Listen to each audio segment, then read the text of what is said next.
Hi all, welcome back. നമ്മൾ next നോക്കാൻ പോകുന്നത് ബൂളിയൻ ആൾജിബ്രയിലെ ഫണ്ടമെന്റൽ തിയറംസ് ആണ്. ഓക്കെ, അപ്പൊ നമ്മൾ ഫസ്റ്റ് നോക്കുന്നത് ക്ലോഷർ ഓഫ് ഐഡന്റിറ്റി എലമെന്റ്സ്.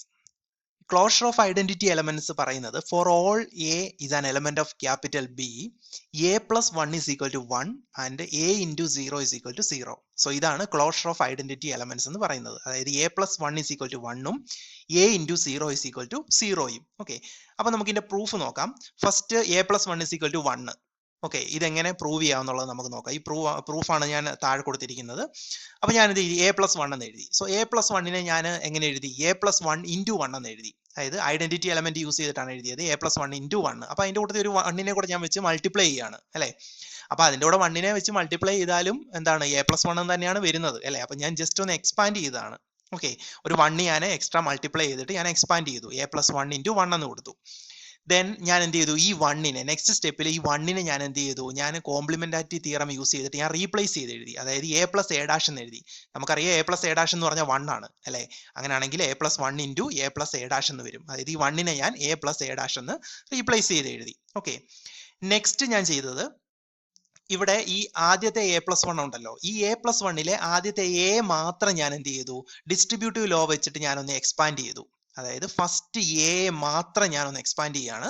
അതിനെ ഞാൻ എങ്ങനെ എഴുതിയെന്ന് പറഞ്ഞാൽ A into A plus A dash എന്ന് എഴുതി. ഓക്കെ, നമുക്കറിയാം എ പ്ലസ് എ ഡാഷ് എന്ന് പറഞ്ഞു കഴിഞ്ഞാൽ എന്താണ്? 1 ആണ്. അപ്പൊ 1 ഇൻറ്റു എ എന്ന് പറഞ്ഞാൽ എന്താണ്? എ ആണ് കിട്ടുന്നത് അല്ലെ. അതാണ് ഈ എ ഞാനൊന്ന് ജസ്റ്റ് എക്സ്പാൻഡ് ചെയ്തത്, A into A plus A dash. അപ്പം ആക്ച്വലി നോക്കിയാൽ എന്താണ്? A into A plus A dash എന്ന് പറഞ്ഞാൽ എ തന്നെയാണ്. ഓക്കെ, അപ്പൊ ഞാൻ അങ്ങനെ ഒന്ന് എക്സ്പാൻഡ് ചെയ്തു. ദെൻ മിച്ചമുള്ള പ്ലസ് 1 ഉണ്ടല്ലോ, ആ പ്ലസ് 1നെ ഞാൻ ഇവിടെ എഴുതി. Next plus 1 into A plus A dash. ബാക്കിയുള്ളത് അതുപോലെ തന്നെ എ പ്ലസ് എ ഡാഷ് എന്ന് എഴുതി. സോ ഇവിടെ ഞാൻ അപ്ലൈ ചെയ്തത് എന്താണ്? ഡിസ്ട്രിബ്യൂട്ടീവ് ലോ ആണ് അപ്ലൈ ചെയ്തത്. ഓക്കെ, ഞാൻ ദെൻ എന്ത് ചെയ്തു? നമ്മൾ നോക്കാം എ ഇൻറ്റു എ അല്ലെ. അപ്പൊ എ പ്ലസ് എ ഡാഷ് എന്നുള്ളത് എന്താണ്? എ പ്ലസ് എ ഡാഷ് എന്നുള്ളത് നമുക്കറിയാം ഈ എ പ്ലസ് എ ഡാഷ് എന്ന് പറഞ്ഞ 1 ആണ് അല്ലെ. എ പ്ലസ് എ ഡാഷ് എന്ന് പറഞ്ഞ 1 ആണ്. അതാണ് നമ്മളിവിടെ അതേ ഇൻറ്റു എ ആണ് നമ്മളിപ്പോ ചെയ്തത് അല്ലെ. അതേ ഇൻറ്റു എ എന്ന് പറയുമ്പോൾ എന്താണ്? എ തന്നെയാണ് വരുന്നത് അല്ലെ. അപ്പൊ നെക്സ്റ്റ് നമ്മൾ എന്ത് ചെയ്തു? നമ്മൾ ഇതിനെ ഇതുപോലെ എഴുതി. അപ്പം എ ഇൻറ്റു എ എന്ന് പറഞ്ഞാൽ എന്താണ്? എ ഇൻറ്റു എ എന്ന് പറഞ്ഞു കഴിഞ്ഞാൽ എ ആണ് കിട്ടുന്നത്. Then A into A dash എന്ന് പറഞ്ഞാൽ എന്താണ്? എ ഇൻറ്റു എ ഡാഷ് എന്ന് പറഞ്ഞാൽ 0 ആണ്. ആ 0 ആണ് ഇവിടെ എഴുതിയിരിക്കുന്നത്. ദെൻ എന്ത് ചെയ്തു? 1 ഇൻറ്റു എ പ്ലസ് എ ഡാഷും ചെയ്തു അല്ലെ. അപ്പൊ എ പ്ലസ് എ ഡാഷ് എന്ന് പറഞ്ഞു കഴിഞ്ഞാൽ അത് തന്നെ കിട്ടും അല്ലെ. എ പ്ലസ് എ ഡാഷും തന്നെ വരും. ഓക്കെ, സോ അത് ഞാൻ ഇതുപോലെ എന്ത് ചെയ്തു? അകത്തേക്ക് മൾട്ടിപ്ലൈ ചെയ്തിട്ട് നമ്മൾ എഴുതി. സാധാരണ എഴുതുന്ന പോലെ തന്നെ നമ്മൾ എഴുതി. ദെൻ എന്ത് ചെയ്തു? ഇനി ഇവിടെ നോക്കുക, ഇവിടെ 2 ഉണ്ട്. 2 നിന്ന് ഞാൻ ഒരു എ മാത്രം എടുത്തു. ദെൻ മിച്ചം എന്തുണ്ട്? ഒരു എ ഡാഷും ഉണ്ട്. 0 നമ്മൾ കൺസിഡർ ചെയ്യാറില്ല. ഓക്കെ, മിച്ചം ഒരു എ ഡാഷ് ഉണ്ട്. So A plus A dash. അപ്പൊ എ പ്ലസ് എ ഡാഷ് എന്ന് പറഞ്ഞാൽ ആക്ച്വലി എന്താണ്? 1 തന്നെയാണ്. സോ നമ്മൾ പ്രൂവ് ചെയ്തു A plus 1 is equal to 1 എന്ന് നമ്മൾ ഇവിടെ പ്രൂവ് ചെയ്തു. ഓക്കെ, സോ നെക്സ്റ്റ് ആണ് എന്ത്? A into 0 is equal to 0 അല്ലെ. അപ്പൊ ഇതിന്റെ പ്രൂഫാണ് നമ്മൾ ഇവിടെ എഴുതിയിരിക്കുന്നത്. സോ എ ഇൻറ്റു 0 ഞാൻ എങ്ങനെ എഴുതി? എ ഇൻറ്റു 0 പ്ലസ് 0 എന്ന് എഴുതി. ഓക്കെ, ഐഡന്റിറ്റി എലമെന്റ് യൂസ് ചെയ്തിട്ടാണ്. പ്ലസ് 0 എന്ന് ഞാൻ ആഡ് ചെയ്തു. അങ്ങനെ ആഡ് ചെയ്താലും ആഡ് ചെയ്തില്ലെങ്കിലും എന്താണ്? എ ഇൻറ്റു 0 തന്നെ വരുള്ളൂ അല്ലെ. അതുകൊണ്ടാണ് ഞാൻ പ്ലസ് 0 ആഡ് ചെയ്തത്. ദെൻ എന്ത് ചെയ്തു? ഈ 0യെ ഞാൻ എന്ത് ചെയ്തു? റീപ്ലേസ് ചെയ്തു. എ ഇൻറ്റു എ ഡാഷ് എന്ന് റീപ്ലേസ് ചെയ്തു. എ ഇൻറ്റു എ ഡാഷ് എന്താണ്? 0 ആണ്. നമ്മൾ ഓൾറെഡി നമ്മളത് പഠിച്ചതാണ് അല്ലെ. എ ഇൻറ്റു എ ഡാഷ് എന്ന് പറഞ്ഞാൽ 0 ആണ്. Then that is equal to ഞാൻ എന്ത് ചെയ്തു? വീണ്ടും എന്ത് ചെയ്തു? A into 0 plus A dash എന്ന് ഞാൻ എഴുതി. അതായത് ഇവിടുന്ന് എ ഞാൻ കോമൺ ആയിട്ട് എടുത്തിട്ട് 0 പ്ലസ് എ ഡാഷ് എന്ന് എഴുതി. ദെൻ നമുക്കറിയാം എ ഇൻറ്റു എ ഡാഷ് എന്നാ വരിക അല്ലെ. 0 പ്ലസ് എ ഡാഷ് എന്ന് പറഞ്ഞു കഴിഞ്ഞാൽ എന്താ? എ ഡാഷ് ആണ് വരുന്നത്. So A into A dash എന്ന് വരും. എ ഇൻറ്റു എ ഡാഷ് എന്താണ്? 0 ആണ് അല്ലെ. അത് നമ്മൾ ഓൾറെഡി പഠിച്ചതാണ്. സോ എ ഇൻറ്റു 0 എന്ന് പറയുന്നത് എന്താണ്? 0 എന്ന് നമ്മൾ പ്രൂവ് ചെയ്തു. ഓക്കെ, സോ ഇതാണ് ക്ലോഷർ ഓഫ് ഐഡന്റിറ്റി എലമെന്റ്സ് എന്ന് പറയുന്നത്. അപ്പൊ closure of identity elements theorem എന്ന് പറയുന്നത് ഏതാണ്? A plus 1 is equal to 1 ആണ്. A into 0 is equal to 0 ആണ്. ഇത് ഓർത്തിരിക്കുക, ഇത് എപ്പോഴും ഓർത്തിരിക്കുക, പലയിടത്തും നമുക്ക് ആവശ്യമായിട്ട് വരും. ഓക്കെ, സോ നമ്മൾ നെക്സ്റ്റിലേക്ക് മൂവ് ചെയ്യാണ്. നമ്മുടെ രണ്ടാമത്തെ തിയറം എന്ന് പറയുന്നതാണ് ഇക്വാലിറ്റി തിയറം എന്ന് പറയുന്നത്. സോ ഇക്വാലിറ്റി തിയറം പറയുന്നത് ഇതാണ്: for all A comma B comma C is an element of capital B if A plus B is equal to A plus C, A B is equal to A C, then B is equal to C. അതായത് A plus B is equal to A സിയും A plus B is equal to A plus സിയും A B equal to A സിയും ആണെങ്കിൽ B equal to എന്തായിരിക്കും? C ആയിരിക്കും. ഇതാണ് equality theorem എന്ന് പറയുന്നത്. സോ ഈ മുകളിലത്തെ ഇതുപോലെ കണ്ടീഷൻ വന്നു കഴിഞ്ഞാൽ നമുക്ക് B is equal to C എന്ന് എഴുതാൻ പറ്റും. ഓക്കെ, അപ്പൊ നമ്മൾ ഇനി പ്രൂവ് ചെയ്യാൻ പോകുന്ന B is equal to C എന്നാണ്. സോ ഞാൻ ആദ്യം ലെഫ്റ്റ് ഹാൻഡ് സൈഡ് എടുത്തു ബി അല്ലെ. അതിനെ ഞാൻ ഈക്വൽ ടു സി എന്ന് ഞാൻ ഫൈനലി പ്രൂവ് ചെയ്യിപ്പിക്കണം. സോ ഞാൻ ബി എന്ന് എടുത്തു എന്നിട്ട് എന്ത് ചെയ്തു B is equal to B into one എന്ന് എഴുതി. ബി ഇൻറ്റു വൺ എന്ന് എഴുതിയാലും എന്താണ് ബി തന്നെയാണ് അല്ലെ. ഞാൻ ജസ്റ്റ് ഒന്ന് എക്സ്പാൻഡ് ചെയ്താണ്, ഇൻറ്റു വൺ കൊടുത്തു. ഇനി വണ്ണിനെ ഞാൻ റീപ്ലേസ് ചെയ്തു എ പ്ലസ് എ ഡാഷ് വെച്ചിട്ട് അല്ലെ. എ പ്ലസ് എ ഡാഷ് എന്ന് പറഞ്ഞാൽ വൺ ആണെന്ന് നമുക്കറിയാം. So B into A plus A dash. ഇനി എന്ത് ചെയ്തു, ഞാൻ ബി അകത്തേക്ക് മൾട്ടിപ്ലൈ ചെയ്തു, A B plus A dash B എന്ന് വരും അല്ലെ. ദെൻ ഞാൻ എന്ത് ചെയ്തു, ഇനി ഞാൻ ഇവിടെ പറയുന്നുണ്ട് ഞാൻ ഈ എ ബിയെ റീപ്ലേസ് ചെയ്യാൻ പോവാണ്. അതായത് ഇവിടെ നമ്മുടെ മോളിൽ പറഞ്ഞേക്കുന്ന ഒരു കണ്ടീഷൻ കണ്ടോ, A B equal to A C എന്ന് കൊടുത്തിട്ടുണ്ട് അല്ലേ. അങ്ങനെയാണെങ്കിൽ എ ബിയെ ഞാൻ എ സി വെച്ചിട്ട് ഇവർ റീപ്ലേസ് ചെയ്തു. അതാണ് next step. A C plus A bar B എന്ന് വന്നു അല്ലെ, എ ഡാഷ് ബി എന്ന് വന്നു. ഓക്കെ, ഇനി നെക്സ്റ്റ് എന്താ ചെയ്തത്, ഞാൻ ഇതിന്റെ കൂടെ സീറോ വെച്ചിട്ട് ആഡ് ചെയ്തു. സീറോ വെച്ചിട്ട് ജസ്റ്റ് സീറോ വെച്ച് ആഡ് ചെയ്തു. അത് ആഡ് ചെയ്താലും ആഡ് ചെയ്തില്ലെങ്കിലും എന്താണ് ആ ഒരു ടേം തന്നെയാണ് കിട്ടുന്നത് അല്ലേ. അപ്പൊ ജസ്റ്റ് ഞാൻ സീറോ വെച്ചിട്ട് അതിന്റെ കൂടെ ആഡ് ചെയ്തു, പ്ലസ് സീറോ കൊടുത്തു. ദെൻ എന്ത് ചെയ്തു, ആ സീറോയെ ഞാൻ റീപ്ലേസ് ചെയ്തിട്ട് എ ഇൻറ്റു എ ഡാഷ് എന്ന് എഴുതി. അപ്പൊ എ ഇൻറ്റു എ ഡാഷ് എന്ന് പറഞ്ഞ സീറോ ആണെന്ന് നമുക്കറിയാം അല്ലെ. അപ്പൊ സീറോയെ ഞാൻ ഇങ്ങനെ മാറ്റി എഴുതി. എന്നിട്ട് എന്ത് ചെയ്തു, എ സി പ്ലസ്, ഞാൻ ഇവിടെ നിന്ന് കോമൺ ആയിട്ട് എ ഡാഷിനെ വെളിയിലെടുത്തു. So A C plus A dash into B plus A എന്ന് വരും അല്ലെ. ഇനി നമുക്കറിയാം ബി പ്ലസ് എ അല്ലെങ്കിൽ A plus B. B plus A എന്ന് പറയുന്നത് എന്താണ്, എ പ്ലസ് ബിയും സെയിം ആണ് അല്ലെ. നമ്മൾ നേരത്തെ പഠിച്ചിട്ടുണ്ട്, നേരത്തെ നമ്മൾ ഇങ്ങനെ ഒരു ലോ പഠിച്ചിട്ടുള്ളതാണ്. ബി പ്ലസ് എ എന്ന് എഴുതിയാൽ എ പ്ലസ് ബി എന്ന് എഴുതിയാലും സെയിം ആണ്. അങ്ങനെയാണെങ്കിൽ ഇവിടെ നമ്മുടെ ഈക്വാലിറ്റി തിയറത്തിൽ ഒരു കാര്യം, ആദ്യത്തെ സ്റ്റെപ്പ് എന്താ പറയുന്നത്, A plus B is equal to A plus C എന്നാണ് പറയുന്നത് അല്ലേ. അപ്പം ഈ ഒരു എ പ്ലസ് ബിയെ നമുക്ക് എ പ്ലസ് സി വെച്ചിട്ട് വീണ്ടും റീപ്ലേസ് ചെയ്യാം. അപ്പൊ ഞാൻ അതിനെ റീപ്ലേസ് ചെയ്താണ് ഇപ്പുറത്ത് എഴുതിയേക്കുന്നത് എ പ്ലസ് സി. ഓക്കെ, ഇനി ഞാൻ എന്ത് ചെയ്തു, ഞാൻ എ സി പ്ലസ് അകത്തേക്ക് ഞാൻ ഇൻറ്റു ചെയ്തു, A dash into A plus A dash into C എന്ന് വരും അല്ലെ. ദെൻ ഞാൻ ഇവിടെ നിന്ന് എന്ത് ചെയ്തു, A C plus A dash into C എന്ന് എഴുതി. So A C plus A dash into C എഴുതി. So A dash into A എന്ന് പറയുന്നത് എന്താണ്, സീറോ ആണ് അല്ലെ. എ ഡാഷ് ഇൻറ്റു എന്ന് പറഞ്ഞാൽ സീറോ ആണ്, അതുകൊണ്ടാണ് ആ ടേം അവിടുന്ന് പോയത്. അപ്പൊ A C plus A dash C എന്ന് വരും. സോ ഞാൻ എന്ത് ചെയ്തു, ഇവിടെ നിന്ന് സിയെ ഞാൻ കോമൺ ആയിട്ട് എടുത്തു. സിയെ കോമൺ ആയിട്ട് എടുത്താൽ എ പ്ലസ് എ ഡാഷ് എന്ന് വരും അല്ലെ. അപ്പൊ C into A plus A dash. ഇനി നമുക്കറിയാം എ പ്ലസ് എ ഡാഷ് എന്ന് പറഞ്ഞാൽ എന്താണ്, വൺ ആണ് അല്ലെ. അപ്പൊ സി ഇൻറ്റു വൺ എന്ന് വരും. സി ഇൻറ്റു വൺ എന്ന് പറഞ്ഞാൽ എന്താണ്, സി തന്നെയാണ്. അപ്പൊ അങ്ങനെയാണെങ്കിൽ ഫൈനലി നമ്മൾ എന്ത് ചെയ്തു, B is equal to C എന്ന് പറഞ്ഞ് ഫൈനലി നമ്മൾ ഇവിടെ പ്രൂവ് ചെയ്തു. ഓക്കെ, അപ്പൊ ഇതാണ് ഇതിന്റെ പ്രൂഫ്.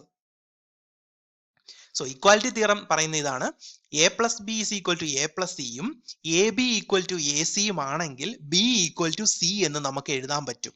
ഓക്കെ, ഇതാണ് ഇക്വാലിറ്റി തിയറം. അതിന്റെ പ്രൂഫാണ് ഇപ്പോൾ നിങ്ങൾ കണ്ടത്.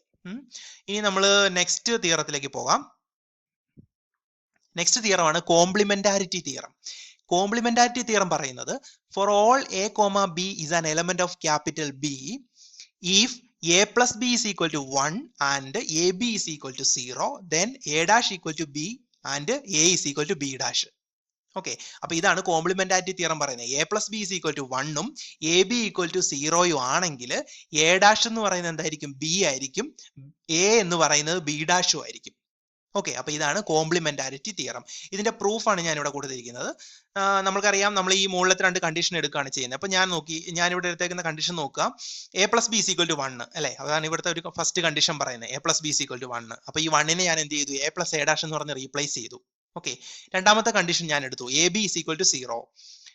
സോ ഈ 0 ഞാൻ എന്ത് ചെയ്തു, എ ഇൻറ്റു എ ഡാഷ് എന്ന് എടുത്തു. നമുക്കറിയാം എ ഇൻറ്റു എ ഡാഷ് എന്ന് പറഞ്ഞാൽ 0 ആണ് അല്ലെ. അപ്പൊ അവിടെ ഞാൻ 0 ഞാൻ എ ഇൻറ്റു എ ഡാഷ് എന്ന് വെച്ച് റീപ്ലേസ് ചെയ്തു അല്ലെ. അപ്പൊ ഞാൻ A plus B equal to 1നെ ഞാൻ A plus B equal to A plus A dash എന്ന് ഞാൻ റീപ്ലേസ് ചെയ്തു. എ ബി ഈക്വൽ ടു 0യെ ഞാൻ A B equal to A into A dash എന്ന് ഞാൻ എന്ത് ചെയ്തു, റീപ്ലേസ് ചെയ്തു. അതായത് ഇവിടുത്തെ 1നെ 0യെ ഞാൻ ഇവിടെ കറസ്പോണ്ടിങ് ആയിട്ട് ഞാൻ വേരിയബിളിന്റെ ടേമിലേക്ക് ഞാൻ എന്ത് ചെയ്തു, മാറ്റി. ഓക്കെ, അങ്ങനെ മാറ്റി. അതായത് പഴയ ലോ യൂസ് ചെയ്തിട്ട് നമ്മൾ നേരത്തെ പഠിച്ച നമ്മൾ പഠിച്ചിരുന്ന ആ ലോസ് യൂസ് ചെയ്തിട്ട് നമ്മൾ പോസ്റ്റ്ലേറ്റ് യൂസ് ചെയ്തിട്ട് നമ്മൾ എന്ത് ചെയ്തു, നമ്മൾ ഇതിനെ റീപ്ലേസ് ചെയ്തു അല്ലെ. ഇനി ബൈ ഇക്വാലിറ്റി തിയറം അതായത് നമ്മൾ കുറച്ച് തൊട്ട് മുമ്പത്തെ സ്ലൈഡിൽ കണ്ട ഇക്വാലിറ്റി തിയറം യൂസ് ചെയ്തിട്ടാണ് നമ്മൾ കോംപ്ലിമെന്റാരിറ്റി തിയറം പ്രൂവ് ചെയ്യാൻ പോകുന്നത്. ഓക്കെ, അപ്പൊ അങ്ങനെയാണ് ഇവിടെ പറയുന്നുണ്ട്, by equality theorem A plus B is equal to A plus A ഡാഷും A B equal to A ഡാഷും ആണെങ്കിൽ B is equal to A dash ആയിരിക്കും. ഓക്കെ, അപ്പം നമുക്ക് ആദ്യത്തെ നമ്മുടെ സംഭവം കിട്ടി, B is equal to A dash എന്നുള്ളത് നമുക്ക് പ്രൂവ് ചെയ്യാൻ പറ്റി. ഓക്കെ, അപ്പം ഈ രണ്ട് കണ്ടീഷൻ യൂസ് ചെയ്തിട്ട്, അതായത് A plus B is equal to A plus A ഡാഷും A B equal to A into A ഡാഷും ആണെങ്കിൽ ഇക്വാലിറ്റി തിയറം വെച്ചിട്ട് നമുക്ക് എഴുതാൻ പറ്റും B is equal to A dash എന്ന്. തൊട്ട് പുറകിലത്തെ സ്ലൈഡിൽ നോക്കിയാൽ മതി ഇക്വാലിറ്റി തിയറം എന്താണെന്നുള്ളത്. ആ ഇക്വാലിറ്റി തിയറം വെച്ചിട്ടാണ് നമ്മൾ എന്ത് ചെയ്തത്, ഇങ്ങനെ എഴുതിയത്. ഓക്കെ, അതുപോലെ തന്നെയാണ് സെയിം കണ്ടീഷൻ ആണ് എന്ത്, B plus A is equal to B plus B ഡാഷും B A is equal to B B ഡാഷും ആണെങ്കിൽ ഇക്വാലിറ്റി തിയറം വെച്ചിട്ട് നമുക്ക് A is equal to B dash എന്ന് എഴുതാൻ പറ്റും. അതായത് A is equal to B dash, രണ്ടാമത്തെ കണ്ടീഷൻ നമുക്ക് അങ്ങനെയും പ്രൂവ് ചെയ്യാൻ പറ്റും. ഓക്കെ, അപ്പൊ നമ്മൾ കോംപ്ലിമെന്റാരിറ്റി തിയറം ആക്ച്വലി പ്രൂവ് ചെയ്യുന്നത് എന്ത് യൂസ് ചെയ്തിട്ടാണ്, ഇക്വാലിറ്റി തിയറം യൂസ് ചെയ്തിട്ടാണ് നമ്മൾ കോംപ്ലിമെന്റാരിറ്റി തിയറം നമ്മൾ പ്രൂവ് ചെയ്തത്. ഓക്കെ, സോ ഇതാണ് complementarity theorem. A plus B is equal to 1ഉം A B is equal to 0യും ആണെങ്കിൽ A dash is equal to ബിയും A is equal to B ഡാഷും ആയിരിക്കും. Okay, so the last one എന്ന് പറയുന്നത് എന്താണ്? Identity elements 0 and 1 are complement to each other. അതായത് 0യും 1ഉം എന്ന് പറയുന്നത് ഐഡന്റിറ്റി എലമെന്റ് ആണ് അല്ലെ? നമ്മൾ പോസ്റ്റ്ലേറ്റ് പഠിച്ചപ്പോൾ നമ്മൾ അതിനകത്ത് പഠിച്ചതാണ് ഐഡന്റിറ്റി എലമെന്റ്സ് എന്ന് പറയുന്നത് 0യും 1ഉം ആണ് അല്ലെ? അപ്പൊ ഈ 0യും 1ഉം എന്താണ്? കോംപ്ലിമെന്റ് ആണ് അങ്ങോട്ടും ഇങ്ങോട്ടും അല്ലെ? രണ്ടുപേരും അങ്ങോട്ടും ഇങ്ങോട്ടും കോംപ്ലിമെന്റ് ആണ്. ഓക്കെ, അപ്പം ആ കോംപ്ലിമെന്റ് എന്ന് പറയുന്നതിന്റെ മെയിൻ കാര്യം എന്താണ്? അതായത് 0യെ നമ്മൾ കോംപ്ലിമെന്റ് ചെയ്താൽ 1 കിട്ടും, 1നെ കോംപ്ലിമെന്റ് ചെയ്താൽ 0 കിട്ടും അല്ലെ? അതായത് 0 ഡാഷ് എന്ന് പറഞ്ഞാൽ 1ഉം 1 ഡാഷ് എന്ന് പറഞ്ഞാൽ 0യും ആയിരിക്കും. ഓക്കെ, ഇതാണ് കോംപ്ലിമെന്റാരിറ്റി തിയറം എന്ന് പറയുന്നത് അല്ലെ? അതായത് ഐഡന്റിറ്റി എലമെന്റ്സ് ആയിട്ടുള്ള 0യും 1ഉം അവര് പരസ്പരം എന്താണ്? കോംപ്ലിമെന്റ് ആണ്. അതായത് 0യെ ബാർ ചെയ്താൽ 0 ബാർ എന്ന് പറഞ്ഞാൽ 1 ആയിരിക്കും, 1 ബാർ എന്ന് പറഞ്ഞാൽ 0 ആയിരിക്കും. ഓക്കെ, ഈ ബാർ ഡാഷ് എന്നൊക്കെ പറഞ്ഞാൽ സെയിം ആണ് കേട്ടോ. അപ്പൊ 0 ഡാഷ് എന്ന് പറഞ്ഞാലും 0 ബാർ എന്ന് പറഞ്ഞു കഴിഞ്ഞാൽ സെയിം ആണ്. ഓക്കെ, അപ്പം 0 ബാർ എന്ന് പറഞ്ഞാൽ 1 ആയിരിക്കും, 1 ബാർ എന്ന് പറഞ്ഞു കഴിഞ്ഞാൽ എന്തായിരിക്കും? 0 ആയിരിക്കും. ഓക്കെ, ഇതാണ് കോംപ്ലിമെന്റ് എന്ന് പറയുന്നത്. ഈച്ച് അതർ, അങ്ങോട്ടും ഇങ്ങോട്ടും കോംപ്ലിമെന്റ് ആണെന്ന് പറയുന്നത്. So identity elements 0 and 1 are complement to each other. Okay, so ഇതാണ് ഫണ്ടമെന്റൽ ആയിട്ടുള്ള തിയറംസ്. ഓക്കെ, നമ്മുടെ ഈ ഒരു ബൂളിയൻ ആൾജിബ്രയിൽ വരുന്ന ഫണ്ടമെന്റൽ ആയിട്ടുള്ള തിയറംസ് ആണിത്. ഓക്കെ, സോ ബാക്കി നമുക്ക് നെക്സ്റ്റ് ക്ലാസ്സിൽ നോക്കാം. Thank you.